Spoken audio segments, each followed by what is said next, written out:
என்ன இவ்வளோ சீக்கிரமாக பேச சொன்னதுக்கு ரொம்ப கஷ்டமாக இருக்குது.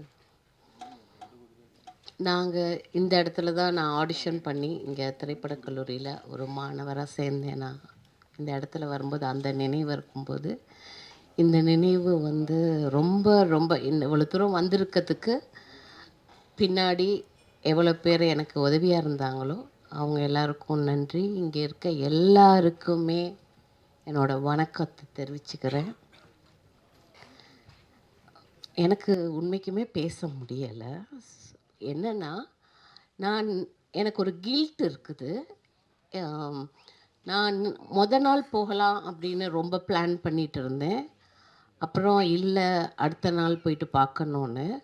எனக்கு உடம்பு ஏதோ தெரியல, பிபி ஜாஸ்தியாகி உடம்பு நடுங்குது, ஏனோ தெரியலை. எனக்கு இன்னும் அந்த நடுக்கம் இருக்குது, பயம் இருக்குது. அதனால நான் அவரை போய் பார்க்க விரும்பலை. என் மனசில் அவர் எப்படி பதிஞ்சிருக்காரோ அந்த பதிவு அப்படியே இருக்கட்டும். ஏன்னா அந்த பதிவோட நான் போகிற வரைக்கும் அப்படி இருக்கும். நான் அதை பார்த்து நான் ரொம்ப டிஸ்டர்ப் ஆக வேணாம் அப்படின்னு நான் நினச்சிருந்தேன். அதனால் எனக்கு ரொம்ப கில்ட்டி இருக்குது நான் போகாததுக்கு. அதை நான் வெளிப்படையாக சொல்கிறேன். ஸோ இங்கே வந்து ஒரு குரூப் வந்து திரைப்படக் கல்லூரியில் வந்து குரூப்பாக சேருவோம். ஒவ்வொரு டைரக்ஷன் குரூப், சினிமாட்டோகிராஃபி குரூப் எல்லாம். ஸோ செல்வா, ஆபா, பன்னீர், ராஜா ரவி எல்லாம் இந்த குரூப்போட தான் எனக்கு கனெக்ஷன் இருந்தது ரொம்ப க்ளோஸாக. ஸோ திரைச்சிப்பி மூலமாக நான் வந்து ஊமை விழிகள் படத்தில் ஒரு ரோல் பண்ணேன். அந்த படத்தில் நான் அவரை பார்க்காட்டியும் இப்போ அதெல்லாம் நினச்சி பார்க்கும்போது என்னோடய ஆரம்ப படம் வந்து ஊமை விழிகள் ஆரம்பிச்சது. ஸோ அதுக்கு இயக்குனர் அரவிந்த், சின்னா, நான் சின்னான்னு சொல்ல விரும்புகிறேன். சின்னா எல்லாருக்குமே நன்றி. ஸோ என்னோடய பயணம் வந்து ஃபஸ்ட்டு விஜயகாந்த் சாரோட தான் ஆரம்பிச்சது. அதுக்கப்புறம் நான் அவரோட 4 படம் பண்ணியிருக்கேன். அதில் முக்கியமாக ரமணா வந்து எனக்கு ஒரு பெரிய இடத்த எடுத்து கொடுத்துச்சு. முதல்வன் படம் பண்ணது ஒரு வகையான கதையாக இருந்தாலும் எல்லோரும் நான் வெளியே போகும்போது முதல்வன் அம்மா, ரமணன் அம்மான்னு தான் சொல்லுவாங்க.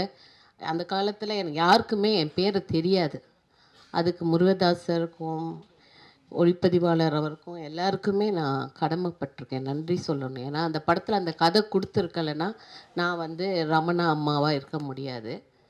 அப்போ இன்றைக்கும் என்னை நிறைய பேர் இந்த இரங்கல் இதுக்கு வந்து பேச சொல்லும்போது ரமணா படத்தை மனசில் வச்சுக்கிட்டு தான் எல்லாருமே பேசுனாங்க. ஸோ அந்த நபரை வந்து பேரை சொல்லாத அப்படின்னு நான் சொல்கிறது இருக்குதுல்ல, பேரை மட்டும் காட்டி கொடுத்துறாதானே. அதை எல்லாருமே குறிப்பிட்டு சொன்னாங்க. நீ இவ்வளோ பேசுகிற, பையன் செத்தாலும் பரவாயில்ல, அவரை மட்டும் காட்டி கொடுக்காதானே.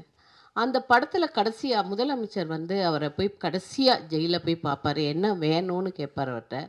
அப்புறம் அவர் ஒன்றும் வேணான்னு சொன்னதும் அவர் சொல்வார், ஒரு குடும்பத்தில் ஒரு தலைவன் எப்படி இருக்கணும், ஒரு தகப்பன் எப்படி இருக்கணும், அதே போல் மக்களோட ஆதரவு எவ்வளோ வாங்கியிருக்கானோ அவன் தான் ஒரு தலைவன் அப்படின்னு சொன்னார்.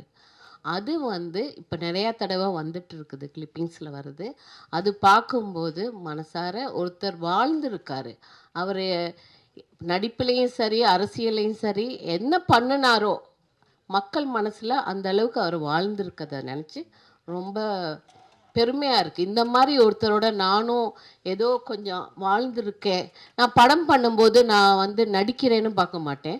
அந்த யார் நடிகர்கள், முக்கியமான நடிகர்கள் இருக்காங்களோ அவங்களோட நான் வாழ்கிறதுக்கு ஒரு சான்ஸ் கிடைச்சிருக்கு.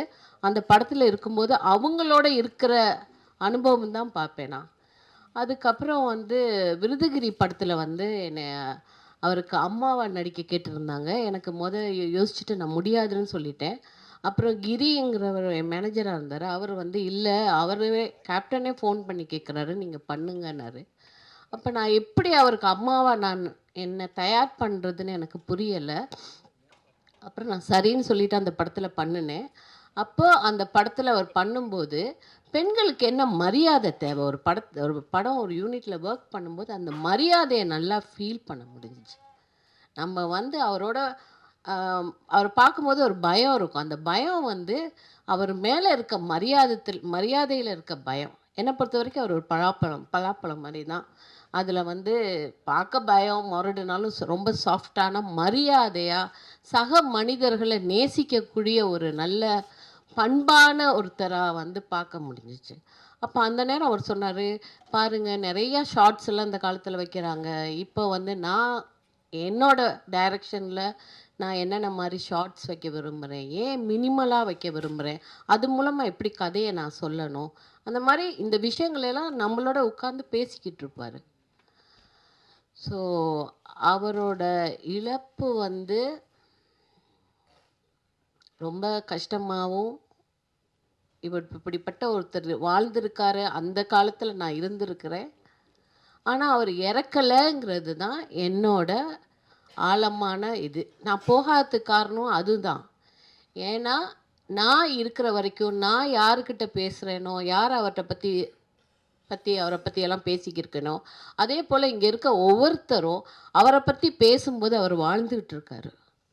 ஸோ, அவரு உடம்பு போயிருக்கு. இது சொல்லும்போது நம்ப ஏதோ பெருசா சொல்ற மாதிரி இல்ல. உண்ம அதுதான். அவரு போனாலும், அவரு நம்ம மனசுல எப்பயும் அவரு ஒரு நல்ல மனிதர் அப்படிங்கிற ஒரு இதுல வந்து எப்பயும் நம்மளோட இருந்துட்டுருப்பாரு. ஸோ, நம்ப நேத்து ஒரு கேள்வி கேட்டாங்க. இளைஞர்களுக்கு என்ன சொல்றீங்க? சும்மா அந்த நியூஸ்ல கேட்குற கேள்வி. நான் சொன்னேன், நம்ம ஃபர்ஸ்ட் அவர் எவ்வளவு தோல்விகள சந்திச்சிருக்காரு. அந்த தோல்வியிலிருந்து இந்த நிலைமைக்கு வர்றதுக்கு அவர் எவ்வளவு பாடுபட்டிருக்காரு. அப்புறம் அதே நேரம் எவ்வளவு மக்களுக்கு வந்து துணையா இருக்கிறாரு அப்படிங்கிறது. ஸோ நம்ப மாணவர்கள் நம்ம எல்லாருமே இங்கேருந்து போறோம்.